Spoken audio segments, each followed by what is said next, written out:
आखिर जोशीमठ और उसके आसपास के इलाकों में इस तरह की दरारें क्यों आ रही हैं? क्यों लोग रात में अपने घरों को छोड़कर दूसरों के घरों में सोने को मजबूर हैं? ये रिपोर्ट देखें। हम लोग यहाँ कैसे रहे? हमारे घर को कुछ सर्वे कराओ। हम लोग हमारे घर यहाँ नीचे से भी एक टूट गया है। उत्तराखंड के जोशीमठ की तस्वीरें डराने वाली हैं।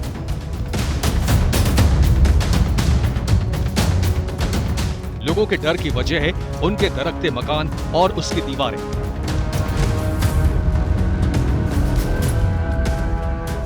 पूरे जोशीमठ शहर और आसपास के गांवों का यही हाल है। खौफ इतना है कि लोग पड़ोसी के घरों में सोते हैं। जोशीमठ शहर की अगर बात करें तो वहाँ नए पुराने जितने भी मकान हैं उसमें से कई ऐसे मकान हैं जिसमें दरार आ रही है। अब जैसे इस मकान की बात करें, ये तकरीबन बताया जा रहा है कि 5 से 6 साल पुराना है, बहुत ज़्यादा पुराना मकान भी नहीं है, शहर के बीच में है। लेकिन इस मकान के बाहरी आवरण में और आंतरिक आवरण में दोनों तरफ से जो है वो दरारें आपको दिख रही हैं। ये देखो ये पूरा टूट गया। ये हमने तब ऐसे करके यहाँ ऐसे थोड़ा थोड़ा ऐसे मांग करके सीमेंट लाए, फिर यहाँ ऐसे बंद कर दिया। क्या करना, किसके भरोसा रहते था। ये कहानी किसी एक घर की नहीं है। जोशीमठ के लगभग हर घर की यही दास्तान है। जब टीवी 9 भारतवर्ष की टीम दूसरे घरों में पहुंची तो वहां भी कुदरत के अलार्म की दस्तक दिखी। सर हमारा घर तो जब से ऋणी आपदा आई लगभग 1 साल होने को जा रहा है। 1 साल से बहुत परेशान है। तो दिन में भी ऐसे मतलब रात को भी ऐसे डर डर के रहते हैं। दिन में तो चलो इधर उधर चले जाते हैं लोगों के घरों में आसपास बैठने, तो रात को कहाँ जाएंगे गरीब लोग।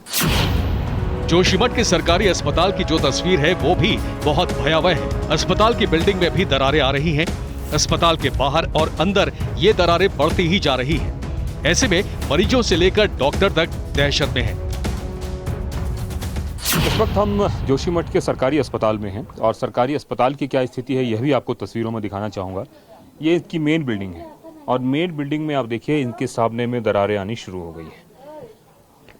ये नई बिल्डिंग और ऐसी बिल्डिंग जिनका हमेशा से रिपेयर वगैरह होता रहता है, लेकिन इन बिल्डिंगों में भी दरार आ रही है। आप देखिए ना, खुद स्थिति देखिए, उधर देखिए, इधर देखिए।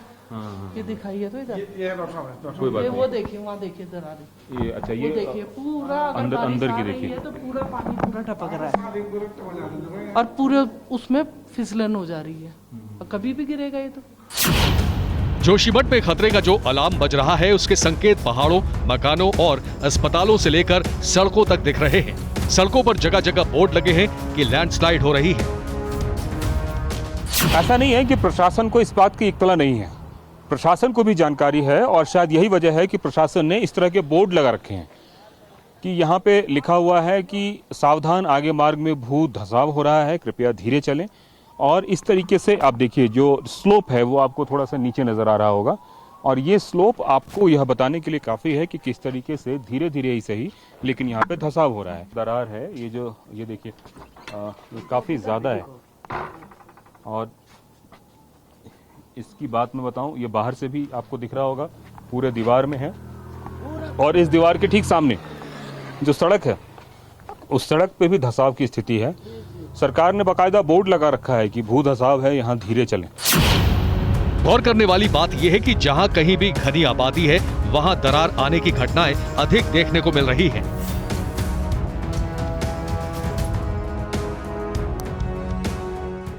प्रोफेसर पंत, सवाल यही है, क्या किसी बड़ी अनहोनी की ये आहट है और एहतियात के तौर पर अभी क्या किया जा सकता है? बिल्कुल सही बात है। तो दोनों बातों का जवाब मैं देना चाहूँगा। पहली बात तो ये है कि हम सरकार को ब्लेम तो कर सकते हैं, मगर कुछ चीज़ें ऐसी हैं जो सरकार के बियॉन्ड भी हैं। जैसे इसमें एक फैक्टर है क्लाइमेट चेंज का, यानी कि बारिश का जो औसत गिराव होता था वो अगर तेज़ी से बदलेगा तो आप कितनी भी तैयारी कर लें वो उसके कारण नुकसान और ज़्यादा हो सकता है। एक तो वो बात है, यानी क्लाइमेट चेंज के जो फैक्टर्स हैं उनको हम कंट्रोल नहीं कर सकते, नेचुरल बड़े लेवल के factor. In fact sir, it's so surprising to see कि जिस मॉनसून का हम लोग बेसब्री से इंतजार करते थे एंड एक्साइटेड होते थे मॉनसून को लेकर, आज वही मॉनसून आफत के तौर पर आता है। क्यों? हाँ, और वो जरूरी, और ये भी नहीं है कि ये परमानेंटली ऐसा ही रहेगा, ये समय के साथ फिर बदल सकता है। जो कि क्यों ऐसा हो रहा है, उसका कारण कुछ हद तक हम लोग हैं, क्योंकि हमने जो ग्लोबल वार्मिंग है उसको बढ़ावा दिया है। उसका मेन कारण ये है कि कार्बन डाइऑक्साइड एमिशन बढ़ गया है। ऐसा नहीं है कि हम या हमारी सरकार या भारत सरकार या देश या सारे देश इस बारे में चिंतित नहीं है। 2015 के डिक्लेरेशन आप जानती है, पेरिस डिक्लेरेशन, हर देश का एक वो है, तो उस लेवल पे तो काम हो रहा है। मगर उससे जो कुंदन ने यहाँ की दिखाई, कुमार कुंदन ने जो यहाँ की दिखाई है, उनसे डायरेक्ट सॉल्यूशन नहीं होता। सॉल्यूशन क्या है कि दो चीजें हैं। एक तो I am not a structural engineer, तो मैं इन चीजों का आंकलन उस तरह से नहीं कर पा रहा हूँ जिस भयावहता से वो बता रहे हैं। हो सकता है कि वो बिल्कुल सच हो और उसका एक रिलेशन नजर आ रहा है, मगर उसका जो 5 करोड़ के बद्रीनाथ मंदिर को उससे भी नहीं होगा, ये मैं आपको पक्का कह सकता हूँ।